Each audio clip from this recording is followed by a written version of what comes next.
Serenity, 2005, only exists because fans refused to let Firefly die. Summer Glau performed an entire fight in one take. The villain has no name on purpose. And Joss Whedon's original ending killed 2 more beloved characters before the studio stopped him. These are 16 facts about the movie that fans willed into existence. He said, "This is really, really wonderful." Wonderful, really? 1. The dead alternate ending. There's a persistent legend that Joss Whedon originally scripted an ending where 2 more members of the crew died during the final stand, specifically Kaylee and Zoe.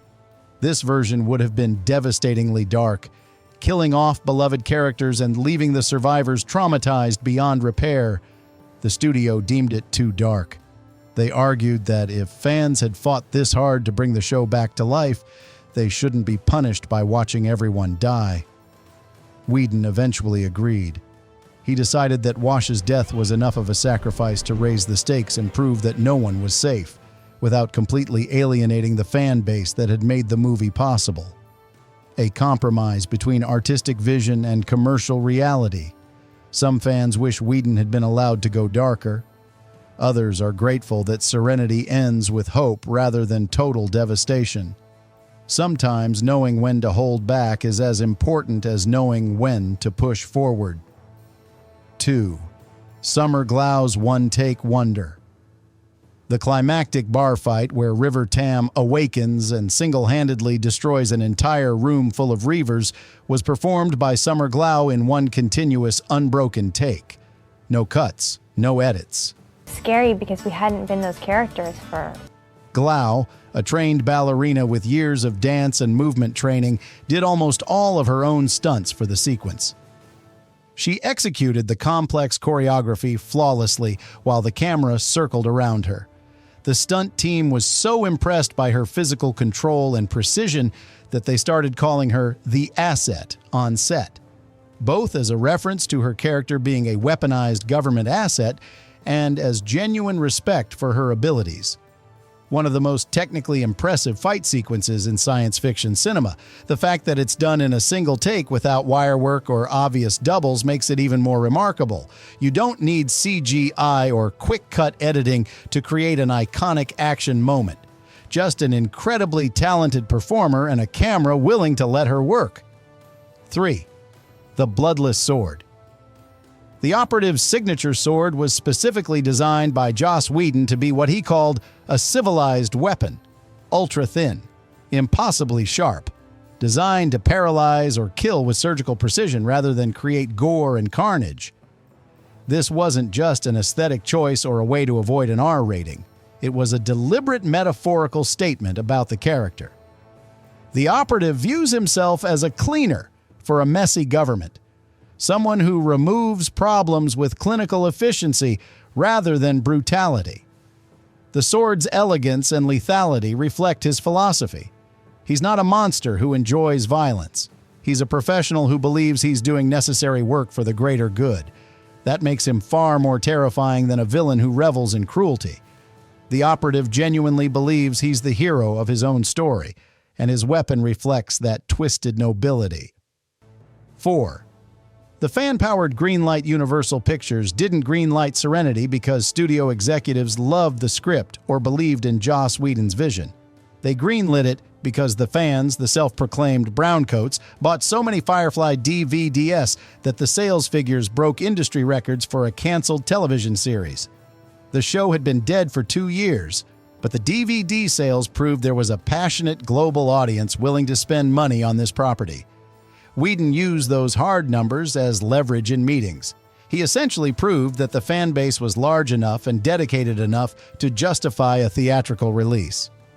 One of the greatest examples of fan activism directly influencing Hollywood business decisions. It set a precedent for how studios think about canceled properties with cult followings. Serenity exists because the browncoats refused to let Firefly die, and they put their money where their passion was. 5. The Wash mock funeral. When Alan Tudyk finished filming his final tragic scene as Wash, The shocking death that traumatized audiences and remains one of the most controversial creative decisions in the franchise. The atmosphere on set was absolutely devastating. The cast and crew were emotionally destroyed. Everyone needed some kind of closure. To lighten the mood and pay proper respects to the character, the crew set up a small memorial in the cockpit of the Serenity ship set, complete with plastic dinosaurs and a handmade plaque reading, "Leaf on the Wind." It was both a joke and a genuine tribute, a way of acknowledging that they'd just killed off one of the most beloved characters in the story, and that everyone involved understood the weight of that loss. The mock funeral became a moment of catharsis that allowed the production to move forward, but it also underscored how much the cast loved these characters and how painful it was to say goodbye. 6. Recycled Starship Troopers armor. To save money on the relatively modest budget, much of the Alliance armor worn by background soldiers and extras was actually repurposed military gear from Paul Verhoeven's 1997 film Starship Troopers. The costume department took the helmets, chest plates, and tactical gear, repainted them in neutral grays and whites, modified them to look more unified and sterile to match the Alliance's authoritarian aesthetic. A brilliant piece of recycling that most viewers would never notice. And it's thematically appropriate. Both films deal with militaristic governments that sacrifice individual freedom for collective security. The fact that the Alliance is literally wearing the same armor as the Fascist Federation from Starship Troopers is almost too perfect, even if it was just a budget-saving coincidence. Sometimes practical necessity creates better symbolism than intentional choices. 7. The Zack Snyder rumor director Zack Snyder was reportedly a massive fan of Firefly and visited the Serenity set during production. While he doesn't have a speaking role or a confirmed credit, there's a persistent rumor among the crew that Snyder appears as one of the Reaver extras during the final battle sequence. He would be completely unrecognizable under the heavy makeup, prosthetics, and wild costumes that define the Reavers, which makes the rumor impossible to definitively confirm or deny. But multiple crew members have mentioned it in interviews and commentaries, suggesting there's at least some truth to the story. If Snyder really is buried in that battle somewhere, it's one of the most low-key celebrity cameos in science fiction history. A major filmmaker so committed to supporting another director's work that he was willing to spend hours in makeup just to be an anonymous monster in someone else's movie. 8. Writing the line that breaks you. I'm a leaf on the wind. Watch how I go. I am a leaf on the wind, watch how I soar. That iconic line wasn't in the original draft of the screenplay. Joss Whedon added it during a later rewrite because he wanted to give Wash a personal mantra, a meditation on peace and acceptance that would make his sudden violent death even more emotionally devastating. The line is beautiful, poetic. It represents everything Wash is, a pilot who finds grace and freedom in flight, someone who's chosen a life of danger but maintains his gentle spirit despite the violence around him. By having him speak those words moments before he's impaled, Whedon created one of the most brutal, emotional sucker punches in science fiction. The line transforms from a hopeful statement about freedom into a tragic epitaph, made even more painful by how perfect and peaceful it sounds. Whedon knew exactly what he was doing, and fans have never forgiven him for it. 9. The ship was a complete structure. The Serenity ship set was built as a continuous, multi-level structure rather than separate rooms on different sound stages. This allowed the actors to physically walk from the cargo bay up through the kitchen, through the corridors, and all the way to the bridge in a single, unbroken path. Joss Whedon felt this was essential to making the ship feel like a real, lived-in home rather than a collection of disconnected rooms. The continuity of the space meant actors always knew exactly where they were in relation to other parts of the ship. It allowed for long tracking shots that followed characters through multiple locations without cuts. It gave Serenity a physicality and coherence that most science fiction ships lack. It's why the ship feels like a character in its own right, a complete functional space that the audience can mentally map and understand. You can close your eyes and visualize walking through Serenity, because it actually existed as a complete structure. 10. The Operative Has No Name. The villain played by Chiwetel Ejiofor is never given a name in the entire movie. He's only referred to as the Operative, a title rather than an identity. This was Ejiofor's suggestion. He felt that the character had deliberately given up his identity and soul to serve the Alliance, transforming himself into a tool rather than a person. By refusing to have a name, the Operative becomes a symbol of absolute devotion to an ideology, someone who's erased his own humanity in service of what he believes is a greater good. It makes him more tragic and more frightening than if he'd been a standard villain with a backstory and personal motivations. He's not fighting for himself. He's fighting for an abstract principle that makes him nearly impossible to reason with or defeat through normal means. The lack of a name emphasizes that you're not fighting a man. You're fighting a belief system made flesh. 11.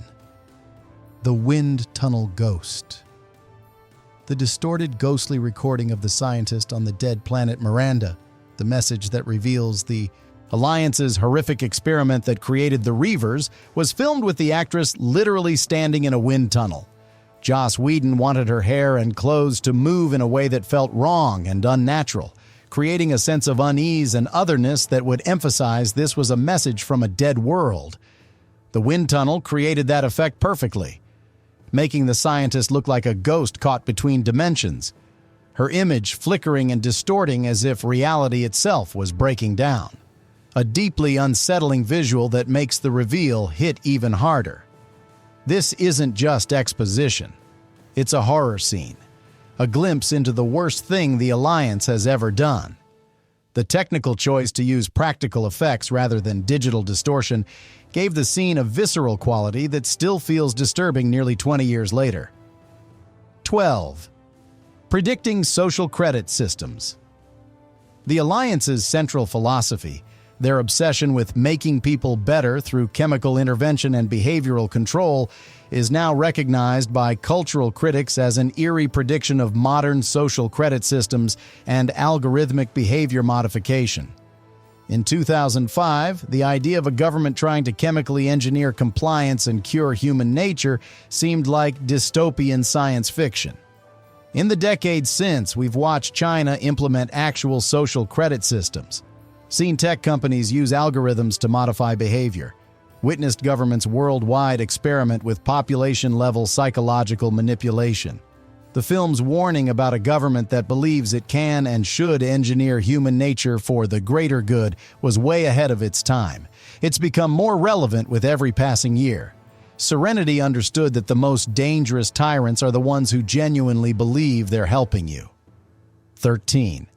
The Big Bang Theory Boost.